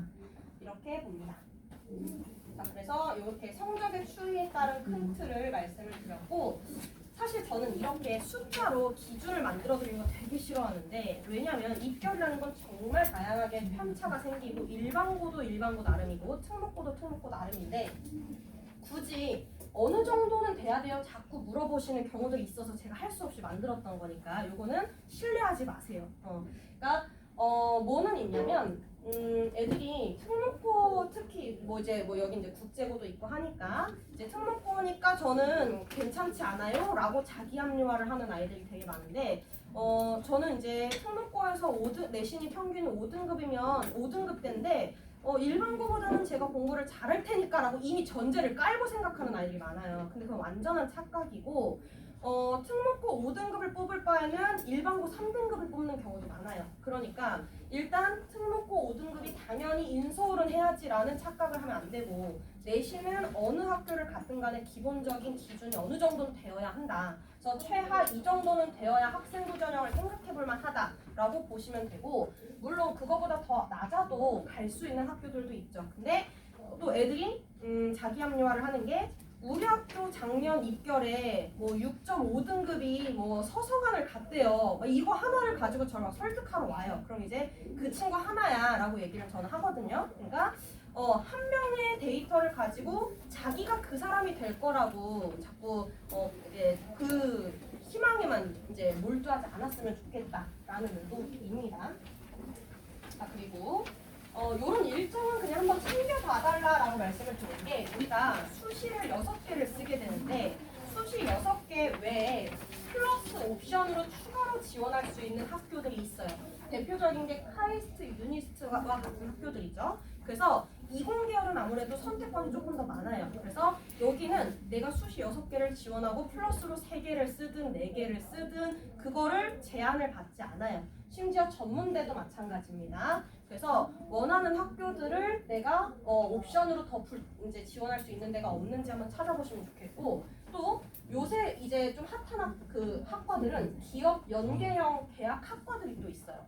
어떤 특정한 대학에서 예를 들어서 고려대 스마트 모빌리티 학부를 들어가면 거기서 현대자동차로 취업할 수 있는 기회를 주는 거죠. 그래서 이런 연계된 학교들을 먼저 가는 것도 애매하게 이제 학교금 높이면서 아무 때나 던질래요 하는 것보다는 훨씬 더 유리할 수 있으니 참고하시면 되는데, 대신에 이렇게 연계되어 있는 학과들은 만약에 이건 따로 전형이 있어요. 기업 연계형 전형이 따로 있는데, 그렇게 전형을 지원해서 합격을 했을 때는 그 대학에서 졸업을 하지 않으면 장학금을 토해내야 돼요. 무슨 얘기냐면 이 전형으로 합격한 애들은 대학을 다니는 그 시기 동안의 등록금을 이 기업들에서 지원을 해줍니다. 근데 1학년 때, 2학년 때까지 장학금을 받고 2학년이 되면서부터 현장에 나가서 인턴십이나 활동을 시키게 되는데, 그거를 4학년 때까지 하고 졸업을 했다가 반드시 이 회사에 몇 년간은 다녀야 한다라는 규정이 있어요. 근데 그걸 깨고 내가 중간에 나가려고 한다. 그러면 입학할 때부터 받았던 장학금을 다 토해내야지만 나갈 수가 있어요. 자, 그리고 이제 학습에 대한 부분을 좀 이제 간단히 설명을 드리면 학습 환경 뭐가 나아요? 이런 얘기를 많이들 하시는데 절대적인 건 당연히 없어요. 근데 보여주기 위한 목적으로 공부를 하는 아이들이 너무 많아서 이게 지금 아이들이 공스타그램을 하는 걸 제가 캡처를 해온 거거든요. 공스타그램, 인스타그램에다가 자기 공부하는 걸 막 인증을 막 해요. 그러니까 얼마나 이제 저는 한심하다고 얘기를 하는데 일단 이제 하는 아이들 중에서 정말 의미 있게 하는 아이들도 있는데 이제 비교가 되죠. 저 친구를 비하하고 싶은 건 아닌데 이제 보시면 너무 예쁘잖아요. 그러니까 저 친구는 아마 수험생이 아닐 수도 있다고 저는 얘기를 해요. 그러니까 수험생인 척하는 이제 가장을 한 친구일 수도 있어서 저렇게 하면 성적이 오를지 의문이다라고 얘기를 하는데 실질적으로 보여주기 위한 목적 말고 진짜 자기에게 맞는 플래너를 써야 된다라고 얘기를 하고요. 그렇게 하려면 처음에 뭐를 하냐면 애들 플래너를 써보면 아시겠지만 항상 처음에 새학기 시작할 때 엄마 용돈 좀 이렇게 해가지고 이제 플래너를 사겠다고 막 받아가요. 이제 문구점에서 1시간을 서핑을 하죠. 그러다가 이제 이게 내 거야 이렇게 하면서 이제 서핑을 했다가 신중하게 골라서 열심히 공부해야지 하고 1, 2주를 막 써요. 그러다가 자기 계획한 게 자꾸 실천이 안 되는 게 생기고 학기가 시작되니까 예상치 못한 변수들이 생기면서 플래너가 자꾸 뒷전으로 밀려요. 그러다 보니 시험 기간이 됐고 시험 기간에는 이거 쓸 시간이 어딨어. 공부하는 시간도 빠듯한데 이렇게 하면서 정신 차려보니까 중간고사가 끝나고 중간고사를 망쳤어요. 그러면 애들은 나는 이 플래너가 나한테 맞지 않아 하고 그걸 버리고 엄마 또 용돈 좀 이렇게 하고 새로운 시작을 해요. 그리고 그걸 무한 반복하다가 결국에는 나는 플래너가 나한테 안 맞아. 나는 계획을 세우는 게 안 되는 사람이야 라고 얘기를 한단 말이에요. 계획을 세우는 게 안 되는 게 아니라 자기가 할 수 없는 걸 계획으로 세우기 때문이거든요. 그러니까 결국은 자기의 역량을 파악하는 게 안 된 상태에서 이상만 추구하기 때문에 생긴 문제라서 저는 처음부터 플래너를 쓰지 말고 일지를 작성하라고 해요. 뭐냐면 하루의 일과를 자기가 어떻게 돌리는지를 정직하게 처음부터 끝까지 다 쓰라고 하거든요. 한 일주일을 돌려보면 스스로 각성을 해요. 뭐냐면 플래너에는 애들이 함정이 플래너를 써봐 하면 공부한 시간만 쓰거든요. 그러면 그걸 보면서 자기 만족을 하고 자기를 연민을 가져요. 나는 공부하는 기계인가 봐. 난 너무 불쌍해. 하루 종일 공부하는 세상에 갇혀 사는데 과연 나에게 미래는 있을까? 이러면서 하고 공부를 한단 말이에요. 근데 제가 일지를 써봐. 이래서 하루부터 하루 종일 낮잠 잤던 시간이랑 휴대폰 사용한 시간, 친구 만났던 시간, 간식 먹는다고 뒹굴거렸던 시간, 잔다고 누워놓고 유튜브 본 시간 이걸 다 써봐 이렇게 얘기하면 스스로 누구한테 보여주는 게 아닌가 자기 스스로 정직하게 쓰겠죠? 쓰고 나면 자기 반성이 확실해져요. 나는 정말 공부하는 기계인 줄 알았는데 노는 기계였구나 라는 걸 깨닫는 순간이 와요. 그러면 언제 자기가 조금 노는 시간으로 버려지는 게 많은지를 알고 스스로 절제하는 힘이 생겨요. 그래서 그렇게 해서 플래너를 작성하면 조금 더 도움이 될 거다 이렇게 보고요. 매일매일 어떻게 계획서를 쓰려고 하기보다는 일주일 단위의 큰 틀을 만들어서 공부하라고 얘기 많이 해요. 고정된 수업 시간들이 있을 건데 학원 다니는 시간, 학교 수업 시간 이런 거 제외하고 남은 자습 시간을 뭘 할 건지에 일주일 단위의 계획을 세우면 훨씬 나아요. 그러면 계획을 어떻게 쓰는 게 맞아요? 기본적으로는 과목별 중요도에 따라서 균형을 잡아보는 거예요. 내가 수학이 제일 중요하다고 생각하면 수학 시수를 늘려보고 국어가 중요하고 성적이 안 나온다고 하면 국어를 늘려보는데 그렇게 해서 일주일을 돌려봤더니 생각보다 내가 이걸 잘 지키는지 안 지키는지 혹은 너무 어떤 특정 과목에만 편중되진 않았는지 혹은 내가 하려고 만들어놨던 교재 중에 일부는 자꾸 소화가 안 되는지를 봐서 일주일 단위로 계속 계획을 바꿔보는 거예요. 그러면 플래너를 사서 자기가 스스로 자꾸 하루의 일과 계획을 세우고 실천했는지 안 했는지를 체크하는 플래너보다는 훨씬 더 효과적으로 자기 통제가 가능해집니다. 그리고 이렇게 필기 자료를 노트 정리를 하는 거에 대해서도 이것도 제가 인스타그램에서 퍼왔어요. 너무 예쁜데 저는 뭐라고 이렇게 쓰는 이런 걸 보면서 애들이 막 본받아야겠다 이러면서 애들이 막 필기 막 노트 막 잔뜩 사거든요. 나는 스프링 노트가 맞아. 나는 재본된 노트가 더 좋아. 이렇게 하면서 자기 취향껏 막 사요. 그리고 막 쓰다가 보면은 한 페이지 필기하는데 1시간이 걸렸어요. 어느 세월에 다 써요. 이렇게 얘기를 한단 말이에요. 그래서 저는 뭐라고 얘기를 하냐면 그걸 보면서 네가 출판할 거니? 이렇게 물어봐요. 그러니까 너는 수험생이야? 출판사 직원이 될 지망생이야? 라고 얘기를 한단 말이에요. 그러니까 보여주는 게 목적이 아니기 때문에 가능하면 수업 시간 중, 수업 시간 직후에 복습을 할 때 쓰는 게 좋고 필기구 너무 다양하게 쓰면 난잡해지고 포스트잇을 사용하면 되게 도움이 많이 돼요. 뭐냐면 필기에 대해서 집착하는 아이들은 약간 편집증 있는 아이들도 있어요. 막 이제 뭐 하나만 이렇게 글자 하나 잘못 쓰면 다시 하고 다 찢어버려요. 이렇게 하는 애도 있는데 극단적이게 공부를 할 이유가 없어요. 왜? 너 해당돼? 공감 많이 되지 지금 알게 모르게.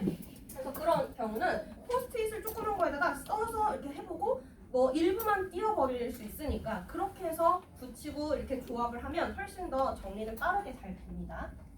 그리고 성적에 대해서 자꾸 누적해서 체크하는 습관을 들였으면 좋겠어요. 뭐냐면 항상 3월 모의고사 보고 아 망했어.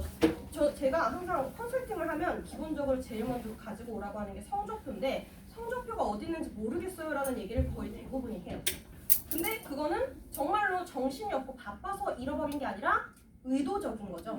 사실은 이제 현실을 외면하기 위해서 어디다 처박아두거나 마치 시험을 보지 않은 것이냐 이제 완전 범죄를 꿈꾸는 친구들이 많은데 점수를 기록하고 혹은 등급을 기록해놓고 자기 기준에 따라 처음에는 해봐도 상관없어요. 근데 내가 점수가 어떻게 바뀌는지 등급이 어떻게 달라지는지를 자꾸 인지를 해야 아 내가 계속해서 이 과목은 자꾸 보완이 안 되는구나를 가시적으로 확인할 수 있고 시험을 보고 나면 모의고사 시험 결과, 뭐 중간고사 시험 결과, 시험지를 다 없애버린단 말이에요. 근데 그 시험지는 이미 시험 범위가 끝났으니까 더 공부 안 해도 돼가 아니라 반드시 분석을 해야 된다고 얘기를 해요. 지금 제가 옆에 써놓은 게 제가 상담을 할 때 과목별로 뭐가 문제였는지를 시험지 분석을 해준 건데 이런 식으로 나는 뭐가 문제고 어떤 순서대로 뭘 풀었을 때 가장 점수가 잘 나오는지 등등을 체크를 해서 추적을 해나가야 성적이 바뀌는 거지 매번 새로운 시작